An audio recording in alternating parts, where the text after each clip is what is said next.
সারা দেশ বিএনপির বিরুদ্ধে ফুঁসে উঠেছে এবং এইটা একটা অনিবার্য সংঘাতের দিকে অগ্রসর হইতেছে। আমি গত পরশু একটা ভিডিওতে দেখাইছিলাম যে টিনের সালে কাউয়া তারিক জিয়া বলে মিছিল, দেখেন আর একবার।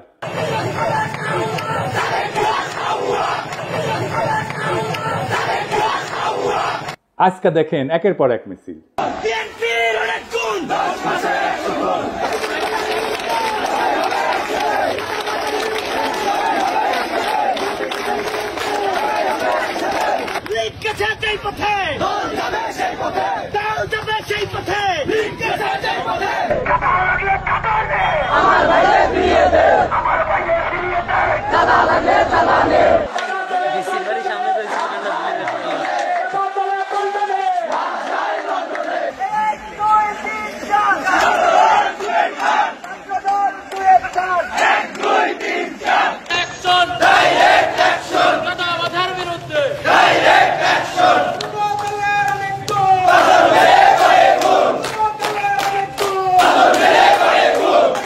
বিএনপির ব্যানার নামায় ফেলতেছে তরুণেরা, দেখেন।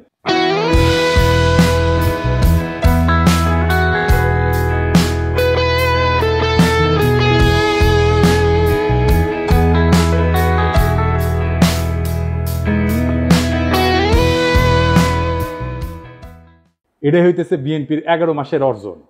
তারেক রহমান বলছেন, অন্যায়কারী যেই হোক আমরা প্রশ্রয় দেব না। বরাবর আমরা বলেছি অন্যায়কারী আইনের দৃষ্টিতে তার বিচার হবে।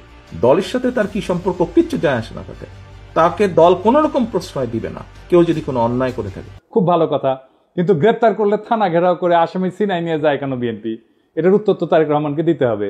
একটা দুইটা না, শয়ে শয়ে এডিটর সাহেব বিএনপি থানা ঘেরাও কিওয়ার্ড দিয়ে সার্চ দেন তো, দেখেন কত জায়গায় থানা ঘেরাও করে বিএনপি আসামি ছাড়াই নিয়ে যাইতেছে। শুধু কি তাই, বিএনপি নেতারা প্রকাশ্যে বলিছে কাউকে গ্রেপ্তার করতে আমাদের অনুমতি নিতে হবে, নইলে থানা ঘেরাও। আমাদের কাছে অনুমতি নিয়ে করতে হবে। এর বাইরে যদি একটা মানুষকে গ্রেফতার করা হয় আমরা থানা ঘেরাও করব সবাই মিলে। আপনারা মব কইরা ফেনা তুলতেছেন, কিন্তু আসল মব তো আপনার দলের লোকেরা তৈরি করতেছে। শোনেন কি অবস্থা। প্রতিদিন আমাদের 30,000 টাকার মতো সে নিতেছে। আমি জেনেছি যেটা যে মালিক সমিতির কাছে তারা 5 কোটি টাকা চাঁদা চেয়েছে। এক যুবদল নেতা যাত্রাবাড়ির নাম ফাহিম, আতর্কিতভাবে কয়েকজন লোক আসলো, আয়সা গাড়ি আতুর দিয়া দামদুম পিড়াইয়া চলে গেল।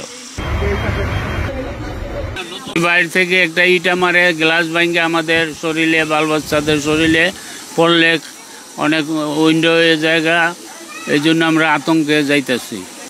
আমাদের ভোগান্তি হইতেছে, আমরা রোগী নিয়ে যাইতে পারতেছি না, অনেক সমস্যা। এর বিশ্বাস চাই আমরা। একটা মানুষ ফ্যামিলি দোলাই পার নেমে যেতে ওখান থেকে আবার যাত্রাবাড়ি করতে হইব, তাদের ভোগান্তি না। এই পরিস্থিতি আমাকে জানে কোনো নিরাপত্তা নাই, সেজন্য আমাকে ঢুকতেই দেয় না। আবার কয় গাড়ি লিয়ে আসলে 5,000 টাকা জরিমানা দিয়ে এবার গাড়ি নিবি, এই ডরে আমরা গাড়ি যাত্রাবাড়ি যাই না, আমরা দোলাই পাতে ঘুরে আসি। দুই রকম কথা বললে তো হবে না। আপনারা তো আইন শৃঙ্খলা পরিস্থিতির অবনতি ঘটাইতেছেন, আপনার দলের লোকজনই ঘটাইতেছে। আপনারাই বলেন মব, আর এটা কি থানা ঘেরাও? এটা মব না। আপনার দলের নিজেদের ভিতরে মারামারিতে গত 6 মাসে 43 জন মারা গেছে। নিজের দলের ভেতরের মারামারি থামাইতে পারেন না, প্রফেসর ইউনূসকে দোষ দেন। আবার দেখেন বিএনপি অফিসে কে বা কারা ককটেল মারছে, এটা অতি জঘন্য কাজ হয়েছে, কিন্তু এর রিয়াকশন দেখেন। কিছুক্ষণ আগে বিএনপির পার্টি অফিসে ককটেল মারছে ওই রাজাকারের বাচ্চারা। এই সরকারকে সাবধান করে দিতেছি, কয়ে দিলাম অতিরিক্ত বাড়াবাড়ি করলে সরকার, আমরা বয়সি সরকার নামাইতে 10 মিনিট সময় লাগবো না। এই কুত্তা মার্কা সরকার নামাইতে আমাদের 10 মিনিট সময় লাগবো না, সাবধান করে দিতেছি। কিন্তু আপনার কর্মীদের মনে আত্মবিশ্বাসকে জাগাইছে যে 10 মিনিটে সরকার ফেলাই দিতে পারবে। হ্যাঁ, এতই হেডম। তা হাসিনার চোদনে বাংলাদেশের মানুষ 16 বছর ছিল কেন? এই সরকারকে বিএনপি বসাইছে। তো আপনারাই যদি বসাইছেন, তাহলে আপনারা এই সরকারের ব্যর্থতার দায় নেন। বিএনপির কিছু কর্মীদের কথা আর কি বলবো, এরা মনে করে কাউরে গালাগালি করে আসলেই তার রাজনৈতিক কর্তব্য পালন করা হয়। রাজনীতি শিখাইতে পারেননি নিজের কর্মীদেরকে, কোনটা রাজনীতি কোনটা রাজনীতি না, রাজনীতি কেমনে করতে হয় সেটাও শিখাইতে পারেন নাই। আমি মাঝে মাঝে কমেন্টগুলো দেখি, আপনাদের দেখাই। এই ভিডিওটা আপনারা দেখেছেন না? তারেক রহমানের বিরুদ্ধে যত রকম অপপ্রচার আছে সেগুলো ডিবাঙ্ক করা হয়েছে, মানে সেগুলোর বিরুদ্ধে বলা হয়েছে এবং সেগুলো দেখানো হয়েছে যে এগুলো অপপ্রচার আমি করেছি। আমি সেখানে এসে বিএনপি কর্মী গালাইতেছে, সে ভিডিওটা দেখেই নাই, থাম্বনেল দেখিছে। ওরে কেউ বলছে বা নিজেই বুঝিছে পিনাকের ভিডিও যা যা বিএনপির বিরুদ্ধে আছে তার নিচে গালাগালি করে আসবে, খবরদার ভিডিও কলে দেখবে না, ভিডিও দেখলে পিনাকি ডলার পাবে। তোমরা ভিডিও দেখলে ওই এত বড় লোক হবি যে হাইগার ডলারে পাশা মুসবি ওই আইসা থামনেল দেখিছে আর কপি পেস্ট মারিছে। এইগুলো হইতেছে বিএনপির সমস্যা। এইগুলো চলে হুজুগে, ওই যে হুইনা মুসলমান আছে না, এগুলো হুইনা বিএনপি। আর এদেরকেই বিএনপি কন্ট্রোল করতে পারতেছে না। দেখেন কি বলে বিএনপির নেতা, রাজনৈতিক সংগঠন জামাত শিবিরকে উৎখাত করেই ছাড়বে। সে তার নেতার পক্ষ থেকে দ্ব্যর্থহীনভাবে বলতেছে এই শাহজাদপুর, এই সিরাজগঞ্জের মাটিতে জামাত এবং এনসিপি নেতাদের কবর রচনা করা হবে। শুনেন,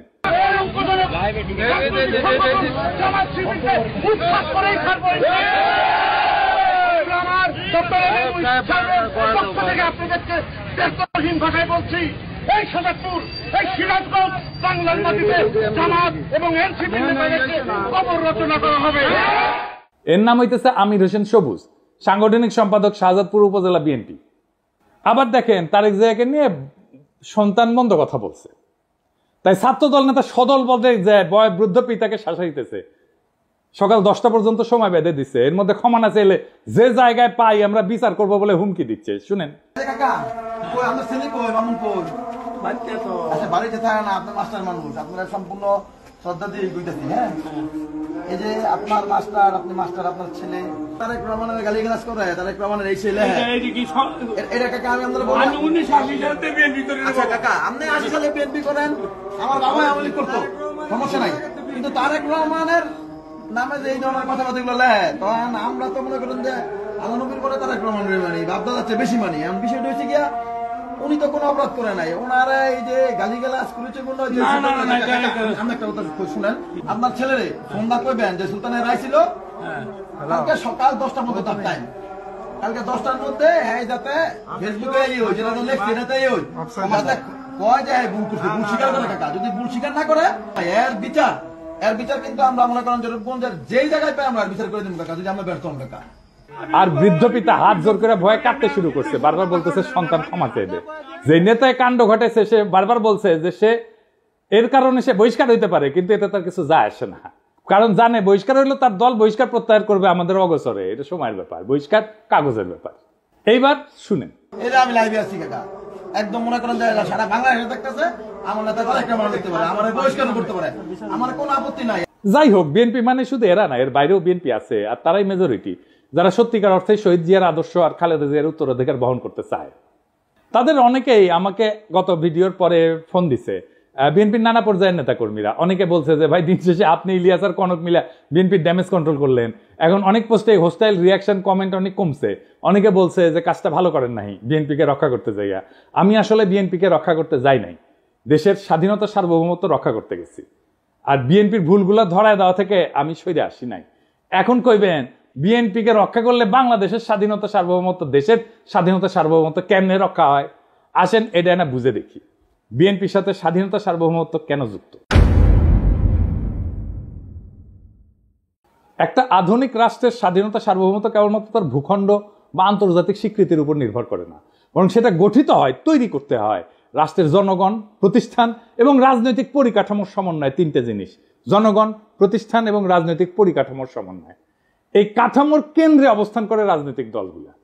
রাজনৈতিক দল কেবল রাষ্ট্র ক্ষমতার প্রতিযোগী না, তারা রাষ্ট্রীয় কর্তৃত্বের সামাজিক অনুমোদনের ধারক, জন অভিপ্রায় প্রকাশের মাধ্যম এবং রাজনৈতিক স্থিতিশীলতার একটা মৌলিক স্তম্ভ। যখন একটা দেশের রাজনৈতিক দলসমূহ ধ্বংস হইয়া যায় বা তাদের কার্যকারিতা ভেঙে পড়ে, তখন সেই রাষ্ট্রের আন্তঃপ্রাতিষ্ঠানিক ভারসাম্য, জনভিত্তিক শাসন এবং কূটনৈতিক অবস্থান দুর্বল হয়ে যায়, যা সরাসরি স্বাধীনতা সার্বভৌমত্বের উপরে আঘাত আনে। কি জটিল লাগতেছে? আরো পরিষ্কার করে বুঝে দেখবো, আসেন বুঝে দেখি। রাজনৈতিক দল কিভাবে গণ অনুমোদনের একটা সাংগঠনিক রূপ। রাজনৈতিক দলগুলো একটা দেশের জনমতের প্রাতিষ্ঠানিক কণ্ঠ। দলীয় রাজনীতির মাধ্যমেই জনগণ রাষ্ট্র ক্ষমতায় অংশ নেয়। দল ধ্বংস হইলে বা নিষ্ক্রিয় হইলে রাষ্ট্রে জনসমর্থনের ভিত্তি দুর্বল হয়ে পড়ে, ফলে শাসন এবং সার্বভৌম কর্তৃত্বের বৈধতা প্রশ্নবিদ্ধ হয়। রাজনৈতিক দলগুলোর মাধ্যমে তৈরি হয় নীতি নির্ধারণের ধারাবাহিকতা এবং বিকল্প। স্বাধীনতা এবং সার্বভৌমত্ব রক্ষা করে দুইটা জিনিস, কূটনীতি আর নিরাপত্তা নীতি। এটা ধারাবাহিকতা এবং বিকল্প চিন্তা রাজনৈতিক দলগুলোর মধ্যে বিকশিত হয়। দলের অনুপস্থিতিতে এক কেন্দ্রিক নীতি নির্ধারণ শুরু হয়। যেই নীতিতে পাবলিক সাপোর্ট নাই সেই নীতি দীর্ঘমেয়াদে টেকে না। এই এক কেন্দ্রিক নীতি নির্ধারণটা কেমন একটু দেখিয়ে আসেন। আমি একটা এক্সাম্পল দিয়ে বুঝি। ভারত বাংলাদেশের রাজনৈতিক এবং অর্থনৈতিক স্বার্থ এক, এটাই ছিল হাসিনার কূটনৈতিক স্ট্যান্ড এটা এককেন্দ্রিক নীতি। ওই যে আলগা মোমেন বলছিল না, ভারতের উন্নয়ন আমাদের উন্নয়ন, ভারতের বিজয় মানে আমাদের বিজয়। শুনেন, আমাদের বিজয় ভারতের বিজয়, বুঝছেন? আমাদের উন্নয়ন ভারতের উন্নয়ন, ভারতের উন্নয়ন আমাদের উন্নয়ন। এই কূটনৈতিক স্ট্যান্ড তো টিকে নাই। এটা হইতেছে এককেন্দ্রিক নীতি নির্ধারণ। আমাদের সব সম্পর্ক সব নতুন করে করতে হইতেছে না, আগে ইন্ডিয়ার মাধ্যমে হাসিনা রাজনৈতিক সম্পর্ক তৈরি করতে, এবং এই কারণে আমাদের প্রতিষ্ঠানগুলো দুর্বল হয়েছে, আমাদের ব্যুরোক্রেসি দুর্বল হয়েছে, আমাদের কূটনীতি দুর্বল হয়েছে, আমাদের ডিপ্লোমেসি দুর্বল হয়েছে। রাজনীতি প্রাতিষ্ঠানিক ভারসাম্য রক্ষায় কি ভূমিকা রাখে? সুস্থ রাজনৈতিক দলগুলা নির্বাহী, আইন প্রণয়ন এবং বিচার বিভাগের ভারসাম্য রক্ষায় সহায়ক হয়। দলগুলোর অনুপস্থিতিতে রাষ্ট্রযন্ত্রের অঙ্গগুলোর মধ্যে ক্ষমতার ভারসাম্য নষ্ট হয়। এর জন্যই কর্তৃত্ববাদী প্রবণতা তৈরি হয়, যেমন যেটা হয়েছিল হাসিনার আমলে, এবং এর ফলে বৈদেশিক হস্তক্ষেপের পথ উন্মুক্ত করে। আমি কয়েকটা প্র্যাকটিক্যাল উদাহরণ দিয়ে বুঝাই দিতেছি। ইরাক 2003 সালের পর থেকে বর্তমান পর্যন্ত ইরাকে কিন্তু একটা রাজনৈতিক দল ধ্বংস হয়ে গেছে। কোন পার্টি? সেটা বাথ পার্টি। এটা পতনের পর যে রাজনৈতিক শূন্যতা তৈরি হয়েছে, পশ্চিমা শক্তি নির্বাচন ব্যবস্থা চাপাই দিল, নিরাপত্তাহীনতা এবং জাতিগত বিভাজন রাষ্ট্রের ভিতরে সার্বভৌমত্ব কর্তৃত্বকে দুর্বল করে দিচ্ছে, আর রাষ্ট্র হিসেবে দাঁড়াইতে পারতেছে না ইরাক। জাস্ট বাথ পার্টি নাই জন্য, যত খারাপ পার্টি হোক। লিবিয়া গাদ্দাফি শাসনের পরে যে রাজনৈতিক শূন্যতা তৈরি হয়েছে, গাদ্দাফির যে পলিটিক্স ছিল সেই পলিটিক্সটাকে পূরণ করতে পারে না, তাই দেশটাতে মিলেশিয়া, বিদেশি হস্তক্ষেপ প্রধান নিয়ন্ত্রক শক্তি হয়ে উঠছে। রাষ্ট্রের সার্বভৌমত্ব আজও পুনঃপ্রতিষ্ঠিত হয়নি। আবার দেখে আফগানিস্তানে মার্কিন দখলদারির সময় তারা তো সাহায্য দিয়েছে প্রচুর, নানা ধরনের কনসালটেন্সি দিয়েছে, মেলা মানুষকে শাসন ক্ষমতায় বসাইছে, নানা শক্তিকে ক্ষমতায় বসাইছে, কিন্তু দেশটা শান্ত হয় নাই, দেশে প্রগতিও হয় নাই, কারণ রাজনৈতিক শূন্যতা ছিল। রাজনৈতিক শূন্যতা থাকলে সেই দেশ যে আগায় না, তালেবান পূর্ব আফগানিস্তান তার প্রমাণ। এখন আগাইতেছে না, এখন আগাইতেছে। কেন আগাইতেছে? কারণ এখানে পলিটিক্যাল ভ্যাকুয়ামটা নাই, আর পূরণ হয়ে গেছে। এটা নিয়ে একাডেমিক অনেক আলাপ আছে, আসেন সেই আলাপগুলো একটু এক এক করে দেখি। গামসির একটা হেজিমনির ধারণা আছে, আমি অনেকগুলো এপিসোডে এটা বলছি। মানে দলগুলা জনগণের মত এবং রাষ্ট্রীয় শক্তির মাঝে সাংস্কৃতিক এবং রাজনৈতিক সেতু বন্ধন তৈরি করে। দল ধ্বংস হইলে এই হেজিমনিক বা কর্তৃত্বের যে ব্লক, এটা ভেঙে পড়ে, ফলে বিদেশি শক্তি এবং স্থানীয় সুবিধাভোগীরা নতুন করে ক্ষমতা নির্মাণে নেমে পড়ে, যেটা হয়েছে আজকে। হান্না আরেন্ডের পাওয়ার ভার্সেস ভায়োলেন্স বলে একটা তত্ত্ব আছে। ওখানে উনি বলছেন যে রাজনৈতিক দলের অনুপস্থিতিতে রাষ্ট্র জন্ম নেয় সহিংসতা নির্ভর প্রশাসনিক ব্যবস্থা, যার উপরে জনগণের কোনো কর্তৃত্ব থাকে না। এতে সার্বভৌমত্ব কেবল প্রতীকী থাকে, কার্যকর থাকে না। আর একজন দার্শনিক আছে ম্যাক্স ভেবার, এটা ওয়েবার বলে অনেকে, এটা উচ্চারণ আসলে ভেবার। তার একটা লেজিটিমেসি এবং অথরিটি বা কর্তৃত্বের বৈধতার তত্ত্ব আছে। উনি বলছিলেন যে একটা রাষ্ট্র কেন চলতে পারে, কেন মানুষ শাসকের কথা মেনে চলে, সেটা বোঝার জন্য আমাদের দেখতে হবে কর্তৃত্বের বৈধতা কোথায় থেকে আসে। উনি বলছেন যে 3 ধরনের শাসন থেকে কর্তৃত্বের বৈধতা আসে। একটা হচ্ছে ন্যাশনাল লিগ্যাল অথরিটি, বৈধ বা আইন ভিত্তিক কর্তৃত্ব, মানে যখন শাসকেরা নিয়ম করে নির্বাচিত হয়, সংবিধান আইন প্রতিষ্ঠা করে, প্রণয়ন করে, প্রতিষ্ঠানের মাধ্যমে রাষ্ট্র চলে। এই রাজনৈতিক দলগুলো এই ধরনের কর্তৃত্বের মূল মাধ্যম, কারণ দল নিয়ে নিয়ম মেনে প্রতিযোগিতা করে ক্ষমতায় আসা যায়। 2 নম্বর হইতেছে ক্যারিসমেটিক অথরিটি বা ব্যক্তিগত আকর্ষণে চালিত শাসন। কেউ হয়তো অত্যন্ত জনপ্রিয়, আবেগী বক্তা বা যুদ্ধনেতা, তাকে মানুষ অনুসরণ করে, তিনি নিয়ম বা আইনের চেয়েও ব্যক্তিত্ব দিয়ে রাষ্ট্র চালান। যেমন হইতেছে হিটলার, মোদি, গাদ্দাফি, এমনকি হাসিনাও, মুজিবও, মানে সোহরাওয়ার্দীর বডিগার্ড। 3 নাম্বার ট্র্যাডিশনাল অথরিটি বা ঐতিহ্যগত কর্তৃত্ব, মানে আমাদের পূর্বপুরুষরা মানত, ওরাই সবসময় চালায়, আমিও মানি, এই ধরনের আর কি। এটা রাজতন্ত্রে চলে, জমিদারি সামন্তবাদী শাসনে চলে। তাই ম্যাক্স ভেবার বলছে যখন রাজনৈতিক দল থাকে তখন রেশনাল লিগ্যাল কাঠামোতে চলে, নিয়ম আইনে প্রক্রিয়া, কিন্তু দল ভেঙে গেলে সেই জায়গাটা ব্যক্তির মোহ বা কারিশমা অথবা ঐতিহ্যের দাবিদারি, যে ট্র্যাডিশনাল পাওয়ার, এটা নিয়ে নেয়। এতে শাসন অস্থিতিশীল হয়ে পড়ে, কারণ ব্যক্তি যদি মরে যায় বা জনপ্রিয়তা হারায় তখন শাসনের ভিত্তিও ভেঙে পড়ে। শাতাল মুফ ওনার নাম, আসলে এটা ওনার একটা তত্ত্ব আছে অ্যাগনোস্টিক ডেমোক্রেসি। উনি আমার খুব প্রিয় চিন্ত। ওনার নাম আমাদের দেশে কত পরিচিত না, আসেন আগে দেখি উনি কে। শাতাল মুফ একজন প্রভাবশালী বেলজিয়ান রাজনৈতিক তাত্ত্বিক, যিনি মূলত গণতন্ত্র, রাজনৈতিক দ্বন্দ্ব এবং হেজিমনি, মানে যেটা গ্রামসির তত্ত্ব, আগে প্রথমে বলছি কর্তৃত্ব, রাজনৈতিক কর্তৃত্ব, এই বিষয়ক চিন্তার জন্য খ্যাত। তিনি আধুনিক র্যাডিক্যাল গণতন্ত্রের অন্যতম প্রবক্তা। তার কাজের মূল বিষয়বস্তুর একটা হইতেছে অ্যাগনোস্টিক প্লুরালিজম বা বিরুদ্ধতাপূর্ণ বহুত্ববাদ। তো শাতাল মুফ মনে করে যে গণতন্ত্র মানে মতভেদের অবসান না, কিন্তু বরং গঠনমূলক দ্বন্দ্বের স্বীকৃতি। দেখেন বিএনপির মধ্যে মনে করে যে আমি যদি সমালোচনা করি আমি শত্রু, মানে তার সমালোচনা করাই যাবে না, সমালোচনা করলেই শত্রু, এবং ওইটা না করলে ঐক্য নাই। এই গণতন্ত্রই বোঝে না, ডেমোক্রেসির আধুনিক ধারণাগুলো এদের মাথার মধ্যে নাই একেবারে। রাজনীতি মানে ঐক্য না, বিরোধ রাজনীতি। আমরা একে অপরকে শত্রু হিসেবে না দেখে বিরোধী বা অ্যাডভার্সারি হিসেবে মানলে গণতন্ত্র টিকে থাকে। ওনার একটা ধারণা আছে লেফট পপুলিজম বলে, তিনি যুক্তি দেন যে ডানপন্থী পপুলিজমের মোকাবেলায় বাম ঘেঁষা পপুলিজমের দরকার আছে, যেখানে জনগণের আবেগ, পরিচয় এবং প্রতিবাদ সংগঠিত হবে প্রগতিশীল রাজনৈতিক লক্ষ্য নিয়ে। তো ওই যে শতালমুখ বলতেছে যে গণতন্ত্র মানে সবাই একমত তা না, সবাই মিলে ঐক্য তা না, বরং গণতন্ত্র মানে হচ্ছে নিয়ন্ত্রিত নিয়মতান্ত্রিক মতবিরোধ এবং বিরোধিতা এসে থাকবে, তবুও সবাই খেলবে একই নিয়মে। মতবিরোধের ক্ষেত্র তৈরি করে রাজনৈতিক দলগুলো, একদল বলবে বাজার অর্থনীতি দরকার, আরেক দল বলবে সমাজতন্ত্র দরকার, আরেক দল বলবে ইসলামী অর্থনীতি দরকার, একদল বলবে আমার খেলাফত দরকার, একদল বলবে কর বাড়াও, আরেক দল বলবে কর কমাও। এই যে প্রতিযোগিতা এবং মতানৈক্য, এটার নামই হচ্ছে অ্যাগনিজম, মানে স্বীকৃত দ্বন্দ্ব। এতে জনগণের ইচ্ছা প্রকাশ পায়, নীতি পরীক্ষা হয়, ভুল ধরা পড়ে, বিকল্প ভাবনা আসে। কিন্তু দল ভেঙে গেলে কি হয়? আর কেউ প্রশ্ন তোলে না, আর কেউ বিকল্প দেয় না, শুধু এক শাসক বা এক গোষ্ঠীর মতেই দেশ চলে। এটাকে বলা হয় ওয়ান কালার অথরিটারিজম, বা এক রঙের এক চিন্তার একচ্ছত্র শাসন। তখন রাষ্ট্র আর গণতান্ত্রিক থাকে না, হয়ে ওঠে এক পেশে আদেশের কারখানা। তাই রাজনৈতিক দল ধ্বংস হওয়া মানে কেবল একটা সংস্থা বিলুপ্ত হওয়া না, এটা রাষ্ট্রের গণতান্ত্রিক কাঠামোর অন্তঃসার শূন্য হয়ে যাওয়া, জনগণের প্রতিনিধির কণ্ঠ নিঃশেষ হয়ে যাওয়া এবং রাষ্ট্রীয় পরিসরে শূন্যতার সৃষ্টি হওয়া, যা বিদেশি শক্তি স্থানীয় শোষক শ্রেণীর হাতে রাষ্ট্রীয় নিয়ন্ত্রণের রাস্তা উন্মুক্ত করে দেয়। তাই স্বাধীনতা, সার্বভৌমত্ব রক্ষায় রাজনৈতিক দলের বহুত্ব, কার্যকারিতা এবং গণভিত্তি অপরিহার্য। এবার প্রশ্ন উঠতে পারে, বিএনপি কি দায় নাই এই ধরনের ঘটনা ঘটায়? অবশ্যই আছে।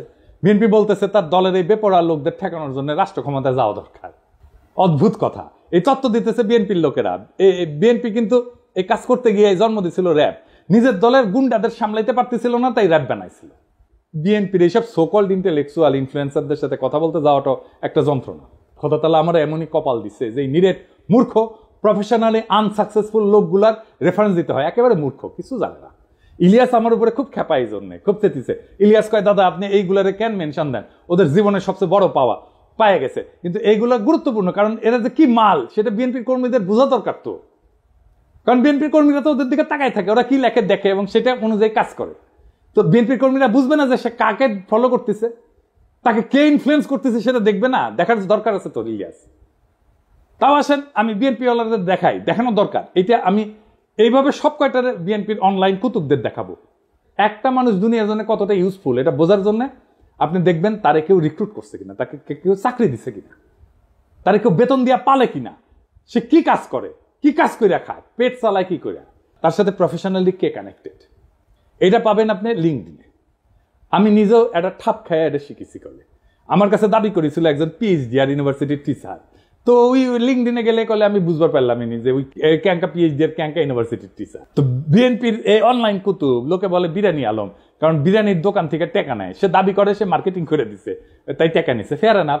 কিন্তু কামটা করে কি, এটা কি কোথায় রিক্রুট করে, ওটি আছে, হ্যাঁ, একটা কনস্ট্রাকশন সার্ভিস দেয়, এরকম কোম্পানিতে কাজ করে।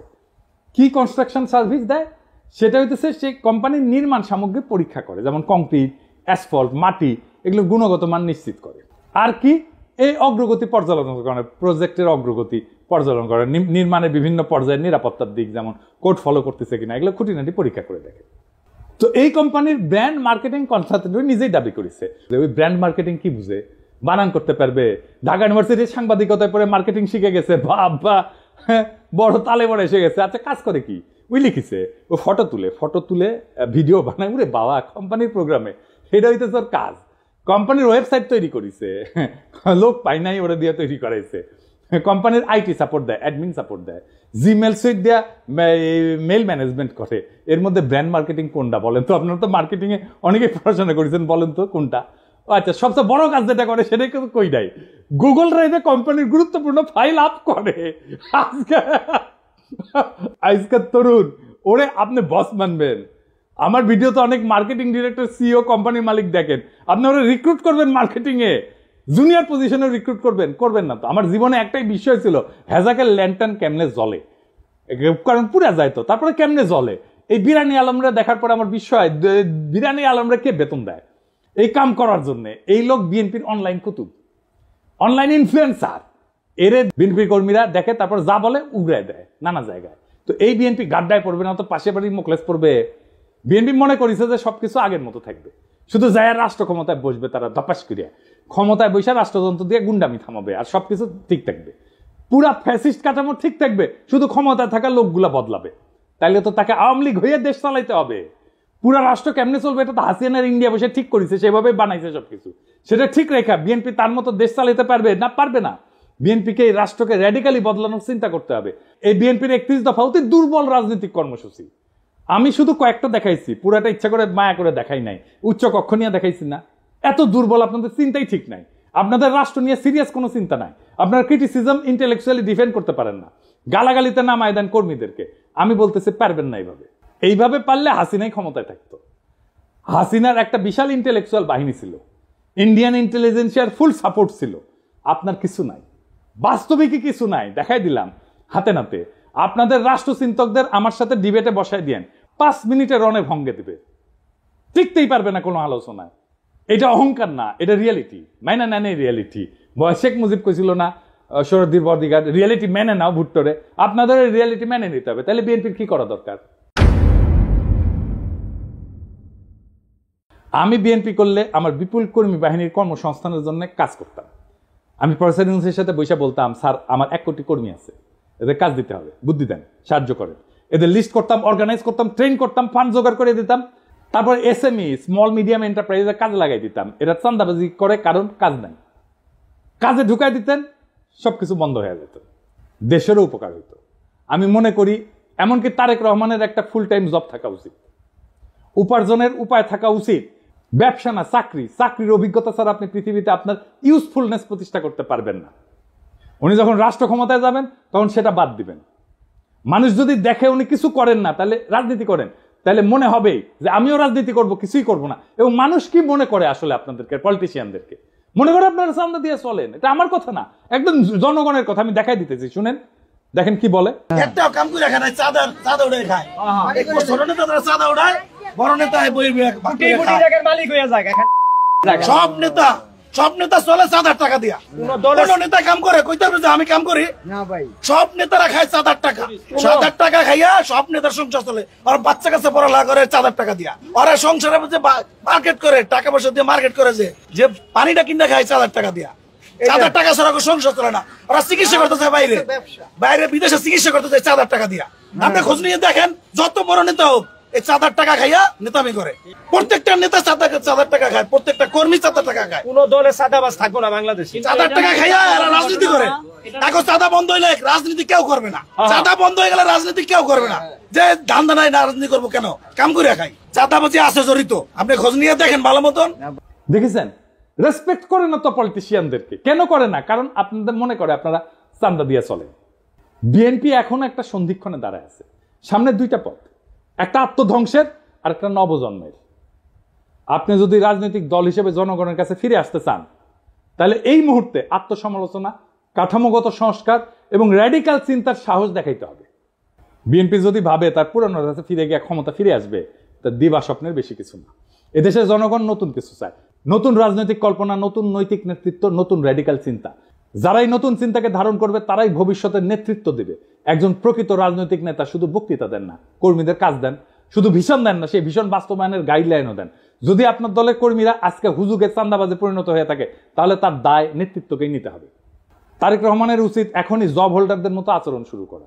তাকে একজন ওয়ার্কিং স্টেটসম্যান হতে হবে, শুধু প্রবাসী ভবিষ্যৎ প্রধানমন্ত্রী না। বিএনপির সামনে এখন 3টা বড় কাজ: নিজের কর্মী বাহিনীকে প্রশিক্ষণ দিয়ে উৎপাদনমুখী কাজে লাগানো, র্যাডিক্যাল স্টেট রিফর্ম পরিকল্পনা নিয়ে জনগণের সামনে হাজির হওয়া, আর 3 নাম্বার দলে থাকা ডিজিএফআর চাঁদা খাওয়া, রয়ের টাকা খাওয়া, নব্য দালাল, বেকার, অনলাইন কুতুবদের চিন্তাহীন দৌরাত্ম্য থামানো। এই রাজনৈতিক বিশৃঙ্খলা, ছিন্নমূল নেতৃত্ব আর চিন্তাহীন কর্মী নিয়ে রাজনীতির পরিণতি একটাই, নতুন করে একনায়কতন্ত্র আর গভীর বৈদেশিক হস্তক্ষেপ। বর্ষা বিপ্লবের চেতনাকে গণতান্ত্রিক কাঠামো থেকে তাড়াই দেয় এক ব্যক্তির ভাবমূর্তি কেন্দ্রিক প্রজেক্টে পরিণত করা। আপনারা যদি সত্যি শহীদ জিয়ার উত্তরাধিকার হন, তাহলে শহীদ জিয়ার মতো করে রাষ্ট্র গঠনের স্বপ্ন দেখে মাটি কামড়ায় জনতার ভরসা অর্জনের রাজনীতি করে। না হলে ইতিহাসের ডাস্টবিনে আপনাদের জায়গা হবে। এই সময়টা তারা যারা সাহস করে সত্য বলছে, তারা বিএনপির শত্রু না, এই হুঁশিয়ারি শোনা না হলে সামনের দিনগুলোতে আপনাদের পতনই কেবল অনিবার্য না, তা হয়ে উঠবে ইতিহাসের এক করুণ ট্র্যাজেডি। সময় আছে, বদলান, নয়তো ইতিহাস বদলায় দেবে আপনাদেরকে। ইনকিলাব জিন্দাবাদ, গণতন্ত্র জিন্দাবাদ, রাষ্ট্র রূপান্তরের রাজনীতি জিন্দাবাদ।